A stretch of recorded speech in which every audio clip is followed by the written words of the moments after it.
Our next story, this is almost breaking news. Very serious situation. Early this morning, federal agents raided the home of immigrant rights activist Leo Martinez in Ventura, California, as well as other volunteers and organizing spaces used by the community watchdog group VC Defensa. People may remember Martinez because last year ICE agents rammed his vehicle with their cars while he was documenting an immigration operation. Cell phone video of that crash went viral, and now 7 months later, the federal government has come to his door. We are now joined by Laney Yonian, a coordinator of VC Defensa, about what happened this morning in the organization's first public comment since the raid. Laney, thank you so much for joining us. Hi, thank you. Thank you for having me. So first off, can you just walk us through what happened this morning? Yeah, wow, I've been up since 3 in the morning, so forgive me, this is a little bit fuzzy, but we got a call very early in the morning, and because it was actually several people that got raided today from our volunteer base. Um, they were pounding on their doors. They had over 20 vehicles of HSI agents present.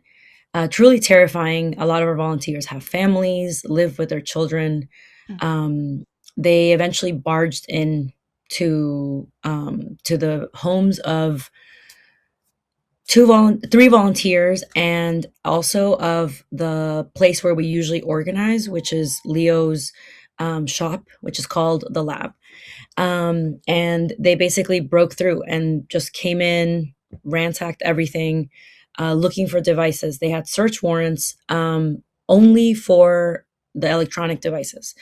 As they did this, they were not responsive to any types of questions, to showing the warrant. Even when our lawyer was present, they refused to give any information, and were kind of even being extremely rude to her, and to all of us, even though we were just trying to support, Leo, his mom, and our volunteers.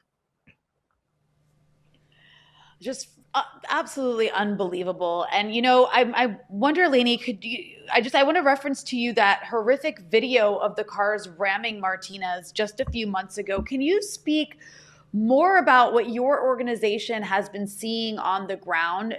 And do you feel that you are being targeted? Yeah, I mean, at the months after that, ICE has continued to terrorize Ventura County, Oxnard specifically, with some drops, and some more focused, targeted arrests, especially outside the courthouses. It's been still truly horrific, and to the point of them targeting us as VC Defensa, like any organization that is doing this type of work of protecting the community. Absolutely, unfortunately, that's what we've come to realize. We've had volunteers being interrogated completely illegally, when they return back through airports. We've had our volunteers had their phones seized and not returned, no explanations. And at this point, our lawyer is saying they're harassing you, they're just trying to intimidate you. They're trying to harass you because there's no charges have been filed. There's no investigation that's happening, but they keep referencing this investigation, and they're not giving us any reason of why they're doing this. Like our organization, what we do is we support families that are attacked and brutally taken apart by ICE. We raise funds for them. Yes, we do patrol our communities to make sure that we can alert people if ICE is in the neighborhood. And these are all things within our civil rights. These are all things that we can do, and that we encourage other people to do. But they're treating us as if we were as if we were the ones that were tearing people apart. I mean, it's ridiculous, and I want to remind people that in one of the raids that took place, I think it was in Ventura County, Jaime Alanis, who was trying to escape this raid, was killed in the process. He tried to jump and get away from agents, and ultimately died. This is a 56-year-old farm worker who who was killed in this process. So raises a lot of questions there. But, you know, such incidents, especially, you know, the case of Jaime Alanis and other people have been killed in the context of these immigration raids, and really just the true brutality that we've seen masked federal officers has outraged a lot of people. And a lot of people have asked kind of what must be done. There's been a pattern of arrests. We saw a couple months in Minnesota, journalists, including Don Lemon, and as well as other prominent activists.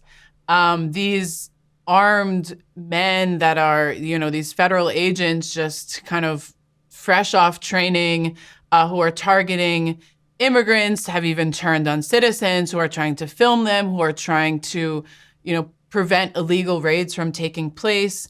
And, you know, people who are just exercising, as you said, their First Amendment rights to protest. There are some lawsuits that have been filed around this issue, other efforts to pass legislation. Some people are saying we just have to get out and vote. Laney, how does your organization see the way forward in this moment? What we are, you know, extremely passionate about communicating is that this is the moment for us to continue to organize. This is a time for us to, you know, yes, it's absolutely scary. Many of us, yes, unfortunately have been tear gassed, pepper sprayed, you know, targeted. But this should not deter us. Like what they're doing to our country, what they're doing to our neighborhoods, what they're doing to our neighbors, brothers and sisters, fathers, mothers, has to be stopped.